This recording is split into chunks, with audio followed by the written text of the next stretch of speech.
Hello, everybody. It is Saturday, the last day of May, May 31st, 2025. And I'm going to put this out on June 1. So we're between May and June. And in technological terms, it seems as if we're between ages. This week, I went to an excellent event in San Francisco at Shack 15, put on by my friend Peter Layden. He's been on the show before. He is running something called the Great Progression Network. And he imagines we're on the brink of remarkable things, that the next 25 years are going to be more abundant than any other moment in human history. And as it happens, my friend Keith Teare seems to agree. This week's editorial in That Was the Week newsletter, a summary of tech news, suggests, and I'm quoting the editorial, "We are accelerating to abundance. Is it a good thing?" Keith is joining us, as always, from the home of abundance, Palo Alto in San Francisco, at the heart of Silicon Valley. Keith, is that a rhetorical question at the end? We are accelerating to abundance. Is it a good thing? I assume you think it is a good thing. Well, it should self-evidently be a good thing. It should be a rhetorical question, but actually it's a contested question, and hence the need for the question mark and the discussion, because a lot of people believe that it's a bad thing and essentially anti-human at the core, and that's the debate. Well, let's get to the heart of it, because it's controversial and complicated. What do you mean? You've got the image of a car created by AI, an image of happy family in a car, accelerating to abundance with the city in the background, sunlit, not really very like San Francisco. What do you mean by abundance? Because this is a word you use in your editorial. No, I think that's a great starting point, because the word abundance is thrown around quite a bit currently, from Mark Andreessen to Peter Thiel to others. And of course, to Ezra Klein and Derek Thompson, whose book Abundance is a massive bestseller, still outselling any book at the moment. Yeah. My definition of abundance is relative to human need. So, and by human need, you really mean human need with a capital H, the whole world. And abundance is that point in history where economics allows needs defined as pretty much whatever you want to be delivered free, almost free of cost, so that life itself can be sustained, cheaply, if not free. And obviously that can't happen unless there is automation, probably significant robotics and AI. But it's easy for anyone to imagine that if there was AI, robotics, and the ability to apply that to almost any human endeavor, food growth, building houses, anything really, that you would be in an age of abundance where humans, at least, would not be required to produce their own life. Yeah, and Peter Layden in his event, Stephen Johnson was there from Google, a number of other senior tech people. It was packed there. It was astonishing. He talks about there being the three legs of our age of abundance. One is AI, another is energy abundance, and the third is biotech and our ability to create or recreate species. You're as confident as he is. You say the numbers are there, the real numbers, and that it's self-evident. I'm quoting you, we're about to unlock human potential on a scale we've barely begun to imagine. So what are these numbers, Keith? Why is it so overwhelmingly self-evident that we're on the verge of this remarkable new age of abundance? Well, I think with numbers, you have to go to the core. The core is gross domestic product and the cost of producing it. Those are really the only two variables you really have to worry about. So gross domestic product, writ large on the world scale, is what we're capable of producing and consuming, and the cost of producing that is again, self-evident, energy is a big part of that. And so if you can reduce the costs as close as possible to zero, whilst increasing the outputs as close as possible to infinity, those are the numbers. And what this week's newsletter points to is just a few small indicators of those trends. With energy, for example, the declining cost of solar energy, which, by the way, I don't believe is a panacea for energy. I think nuclear is way more likely to be the driver of that. But even fossil fuels, properly done, is part of that as well.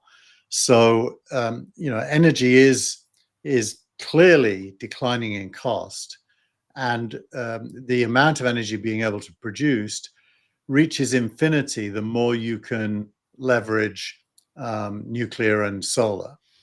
Wind, I'm more skeptical of. Yeah, I mean, let's also be really clear, Keith, that this argument you're making and Leighton's making is very controversial. One of the other people I had on the show last few days was Tim Jackson, a British academic who has a new book out called The Care Economy. And he takes the reverse position. He suggests that GDP isn't relevant. And actually, our societies are becoming, in his language, poorer and poorer, less and less caring. So this is certainly not a self-evident argument. Let's focus on AI. Just drill down there a bit. What does he mean by caring, and why is well, caring? You need to read his book on the care economy. Why is care a category when it comes to progress? Well, in his view, it is. I mean, he thinks that the more focused we are on GDP, the less we care about each other, the more atomized, alienated, and miserable we are. And there is certainly... I agree with him, but... Well, you need to read the book. No, I agree, but I'm and look at the interview that I did. I mean, he's... But going to it, there is a point of agreement there, which is the more that GDP is automated, the less humans will have to focus on it. Actually, humans will be free to think about each other and themselves.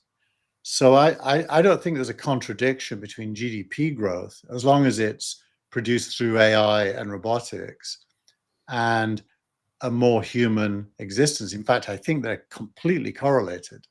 I mean, I think that, and this is an old argument that's going to go on and on for the next several decades, but the problem, I think, with your argument is, and this is the same in Albert Wenger's argument, he's a friend of ours, he's been on the show, he's written about this a lot. You're saying that there's going to be this abundance of intelligence, which will result in us having less, and I'm quoting you here, less labor time and increased leisure time. So the key question will be, what are your hobbies in contrast to what do you do? My critique of this is twofold. Firstly, most people don't have hobbies. And secondly, people like having jobs. How would you respond to both those? Well, I mean, not everyone's going to be a stamp collector, Keith, or play with model trains.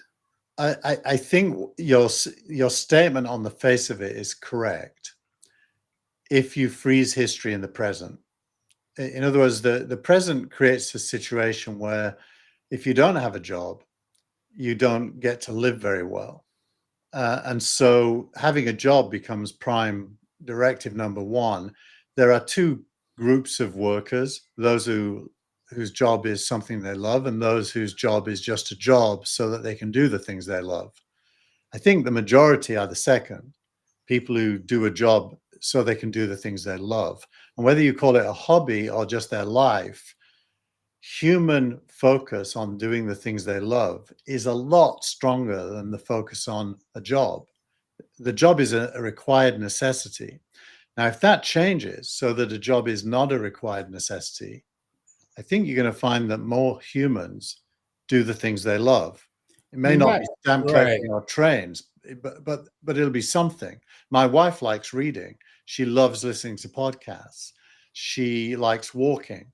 Yeah, but you can do that anyway with a job. I mean, you can't you get sick of listening to podcasts all day. But the bigger question, and I'm not sure everyone would agree that on your argument that most people work in order to enable their hobbies. I think most people work to feed themselves. But the real question, I know this is a hard question, but it's so unclear, is where the money is going to come from to allow people to do nothing all day or to pursue their own hobbies. Who is going to pay for this new information age? Who is going to, where is the money going to come from? Because everyone needs to pay their rent, everyone needs to eat, everyone needs to clothe themselves. Where's the resources going to come from? Well, so let's just remind ourselves of what money is. David Ricardo and Adam Smith are the architects of money theory. And what money is a physical form or a digital form of value. And value is produced through labor and capital coming together to make things that didn't exist before by adding value through manufacturing or service creation or whatever. So money is the symbolic form of human endeavor. So in a automated economy, there'll be more value created than ever in human history. And so money, if you still choose to use money as the symbol of value, will be plentiful. Well, that's a very vague response. Who owns the factories? Who owns the AI plants, the networks, the algorithms? So then you have to move from economics to politics to discuss that, and they're correlated. There are many possible answers. You remember a couple of weeks ago we talked about the need to have agency to change the future. So that's a contested future today, and some people will believe that Elon Musk and Mark Zuckerberg and Google and Microsoft will own everything. Others believe that societies should tax all the products of automation at a very high rate, like 98%, and distribute the output to everyone. And so that's a contested future. Yeah, I understand that's a contested future. All futures are contested. But in your argument about we are accelerating to abundance, you have this idea that we'll all be able to just pursue our own hobbies. It's a utopia, maybe a utopia. It's a vision that's been articulated many times before, and probably many times since after we have this discussion. Where's the money going to come from? Are you suggesting that the state should own these big companies? No, I just answered. There's going to be more money than you've ever known. You sound like Trump now. Well, it's obvious, right? If you can produce automated with no labor costs, and you and me have both run businesses. What's the biggest cost when you run a business? Always labor costs, always.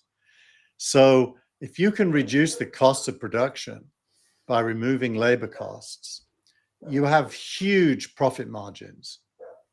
And that's just math, right? You can't really disagree with that.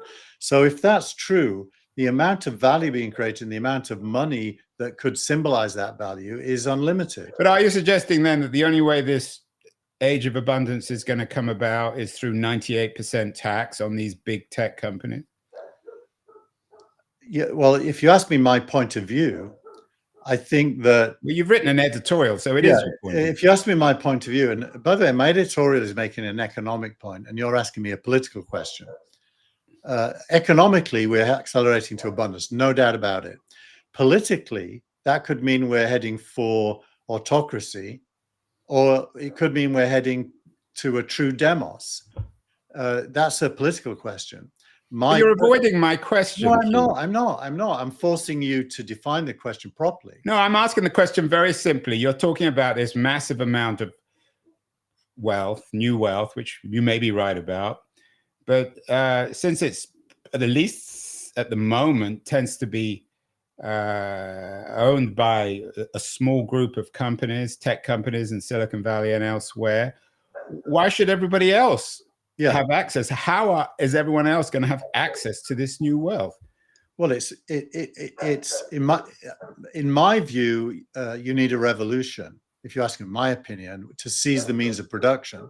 But if you ask me what I think will actually happen, I think that the rate of corporate tax for automated production of profits will massively rise to enable the human race to collectively benefit from the level of capability that we have collectively arrived at. And so I think there'll be a peaceful transition to way more distributed economics. And if I was the Democrat who believes in abundance, I'd be focused on that, because that is an easy way. Corporate tax currently is 21%, I believe, in the US. It's different in different countries. But if you can create an automation tax where there's almost zero or even zero labor involved to a much higher rate, then I think you will create, something closer to a Swedish system, even better than Swedish system, where the profits of our collective efforts are enjoyed by everyone. Yeah, I think it's very unlikely myself. Well, it's a contested future. It's more than contested, especially in the United States. But some of the articles that you connect with this week are on what Ed Kilgore in New York Intelligence talks about, the abundance agenda. It's worth noting also that the Klein-Thompson book on abundance is about the failure of Democrats to really recognize and realize that abundance. So they're anything but the utopians, Klein and Thompson. Yeah. How is that book still a bestseller? Yeah. I mean, it's doing incredibly well because there is this constituency for it, and there's a growing debate within the Democratic Party about which way to go between, shall we say, an old left and a new center or a new technocracy. So this thing's going to get played out over the next few years. Yeah, and if you take the Bernie Sanders AOC tour, they focused on a couple of things. They focus on the billionaires, and they focus on some social justice issues. And neither of those are really capturing any optimism about what could happen if abundance is real. So it seems like the most vocal Democrats are resistors to this direction, and that isn't going to serve them well. I think Klein is on the fence a little bit. He doesn't really follow through with anything practical, but at least he's asking the right question. It does. I mean, they talk about how to realize real things like high-speed trains and why the Americans are so bad at building stuff in contrast to the Japanese. There was an interesting piece. I sent it to you. I don't know if you included it in this week's newsletter by Karen Howe in the New York Times on Silicon Valley being at an inflection point. It's always, of course, at an inflection point. And I'm quoting her now. She said, the leading AI giants are no longer merely multinational corporations. They're growing into modern day empires.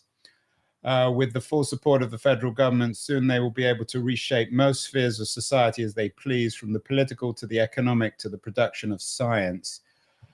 I don't think she necessarily disagrees with you in terms of what a moment we are in history. But I think her notion of inflection point is certainly more ambivalent and perhaps pessimistic than yours. You're still not clear, Keith, though, on, I mean, apart from 98% tax, how else are these big tech companies, the OpenAIs, the Microsofts, the Googles, how else are they going to get controlled? Well, so look, somebody has to implement the benefits of AI and robotics. Most likely, in a capitalist world that we live in, that is going to be big companies backed by large private equity investors, possibly by public markets. So at least you have to start with the practical reality that the government isn't going to do this. It's going to be big companies because the government's incapable of doing it.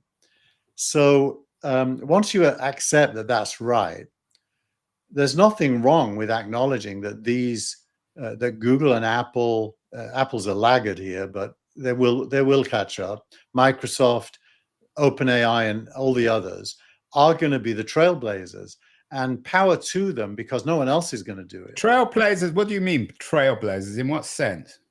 Well, the application of science to practical outcomes.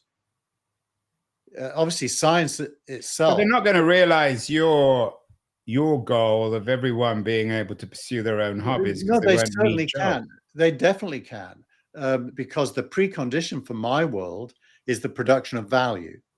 If you don't produce value, you can't distribute it.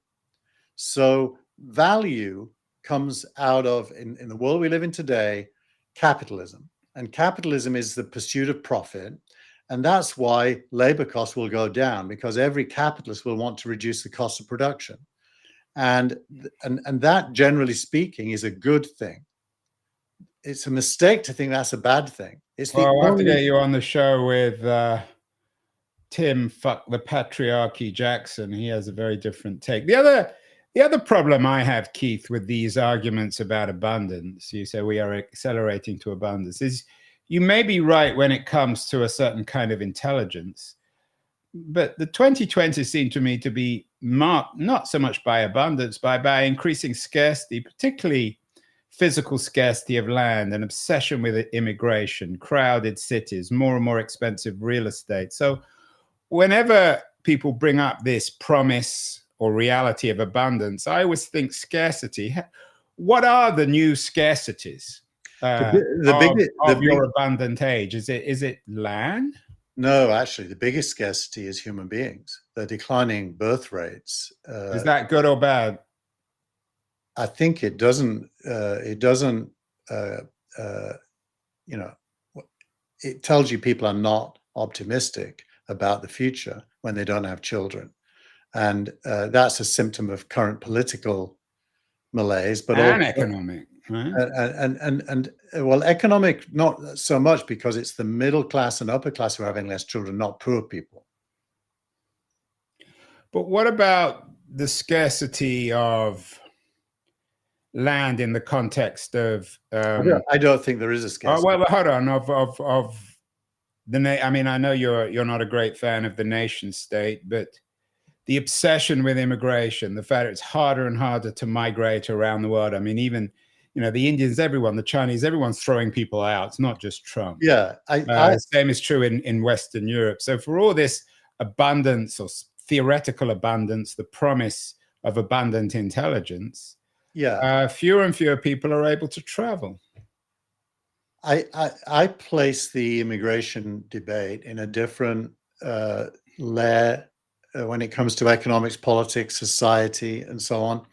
I think the immigration debate is largely driven by the changing balance of world economic power. I think the relative decline of the US, the de-manufacturing base in the US, the rise of Midwest, Rust Belt employment and prospects all leads to a kind of an insecurity about the future, which immigration exacerbates and becomes a focus for. But that is still, you can always explain it and you can always suggest it's irrational, but that is a real scarcity, isn't it?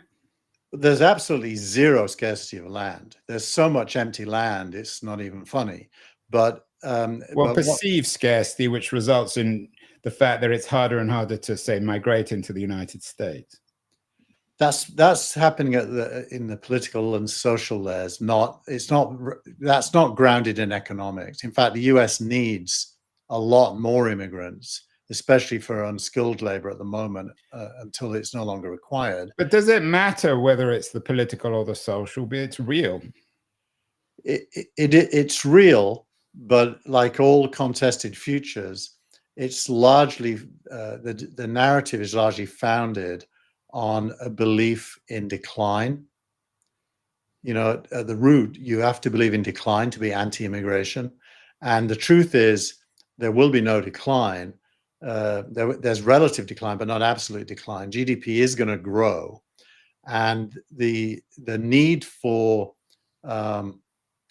people, as long as employment is still required, like for agriculture, for example, or for lower paid jobs, clearly there's a need for more, especially young immigrants, especially unskilled immigrants, by the way. Well, we shall see. This will play out over many years. Keith is an optimist, like Peter Leyden at the Great Progression, who believes we're on the verge, 2025 to 2050, of the great a great leap forward for humanity. We shall see. Meanwhile, my interview of the week was with Greg Lukianov of FIRE, a free speech group, a nonprofit free speech group. The reason I chose it was I asked Lukianov, he's a very influential figure when it comes to free speech, about what area of media he considers to be the freest as a model. And he responded, Substack. Is Substack the future? Is that where we're all going to do our hobbies, Keith? We'll all have Substack accounts where, like you, like Peter Layden, where we'll all articulate our vision of the world? I think Substack's probably a step on a journey, not the top step. Not the final destination. Not the final destination. I do think that creative people require outlets, and if somebody can provide them with the tools, they'll use them. And that's really what Substack has been very good at doing. I had a bit of a back and forth with Hamish McKenzie this week on Substack notes and chat, where he made the claim that Substack was disrupting social media, not disrupting old media. And I think that is a bit of a stretch. I don't think it's disrupting social media at all. I think there's different influencing layers. Substack is one of them. Well, I think Substack is a lot of people who historically would have worked in big media now for large media companies are opening their own store on Substack and building their brand, the Andrew Sullivans of the world. So I think that's where Substack is shaping or reshaping big media. Exactly, I agree with you. That is what it's doing. But it's also trying to be a bit of a walled garden. I mean, one of the points I made is that, why can't you stream a Substack video to X and LinkedIn and YouTube like we do here on Restream? Why insist on it only being viewable on Substack? And Substack's service to a creator should include distribution and. But it is, when you put something on Substack, a video, then it gives you the option after you publish of distributing it on YouTube and LinkedIn and X. Yeah, but that's one step less. No, actually, you can't distribute the video. You can distribute a link to it, but you can't actually distribute the video. Well, it's the end of screens, at least according to your post of the week. I'm not sure whether that's Substack or broadly. Tell me about this post of the week. AI equals the end of screens. Well, so this is Alex Kantrowitz, and he's making the point that keyboards and screens represent the interactive stage of the internet, where you have to put in inputs in and get results back in words and images and possibly video. And he says that's going to give way to spoken words and spoken responses, and screens will disappear because you won't need them. You'll be able to say, make an appointment with Andrew for that was the week, next Friday, and that basically screens and keyboards will look like typewriters in the future. And so he's going to that stage where the movie Her envisages, where you have a buddy that travels around with you, whether it's just in your earpods or whether it's a pair of glasses. There's various different potential form factors for that, but that basically you will have an unlimited number of assistants traveling around with you that you can ask to do things at any point and they'll be done. You won't need a calendar because you'll get reminded of your next appointment and so on and so forth. You could just get a wife, Keith. I don't think of wives as service agents in that way. So we made. That's probably why you have a good marriage. And I wonder whether there was an interesting piece in the New Yorker on this, on the new alliance between Sam Altman of OpenAI and Johnny Ive, who was behind the iPhone, of course, who has his new interface company. I think OpenAI has acquired in stock, of course, the IVE company.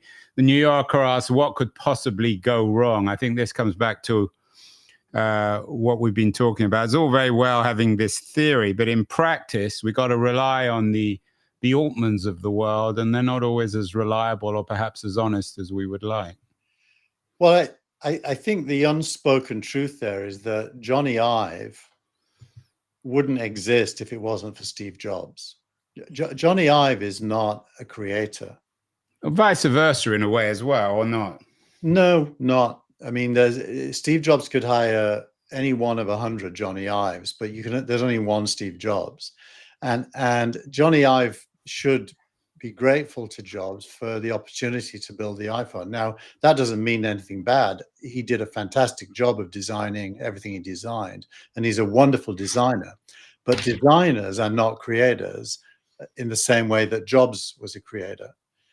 Saying no to a lot of things and yes to the one thing that will work is solely the Jobs. So they'll come back. So whether we admire Ives or not, it's going to require somebody of Jobs's vision and determination to get to the end of screens, isn't it? It's not just going to happen slowly. Yeah, and Sam Altman may not be that guy, or he may be. Let's see. But I think the good thing about that combination is the understanding that there needs to be a combination. That Johnny Ive couldn't go and do that on his own. And remember, Johnny Ive's this slick Englishman with an English accent that uses words like excellent a lot and unbelievable and abundance probably and probably abundance, and it's like 90% superficial words. The real work is in answering the what is it. That's not a Johnny Ive question. That's a Sam Altman question. Well, what as if, Keith, that's where we're going to end today. You and I saw each other last weekend actually more than last weekend, 10 days ago in Bilbao. We know what happened in Bilbao. When was it? The 21st of May, Keith? It was the 21st of May, a day that will go down in history as my brother's birthday. That's the only reason I remember. Infamy. So there's no abundance in football, is there? There's you only win or you lose. What's going to happen to Manchester United? An age of scarcity. Well, we're 10 years into that age, and I think we just bounced off the bottom, because when you lose to Spurs, it truly is rock bottom. Yeah, maybe true. We're in the Champions League and you're not. We will see you next week, Keith. Good luck. And that was the week for the last week of May, first week of June 2025. Lots more to come on abundance and scarcity. Have a good week, Keith. I'll talk to you next week. Bye.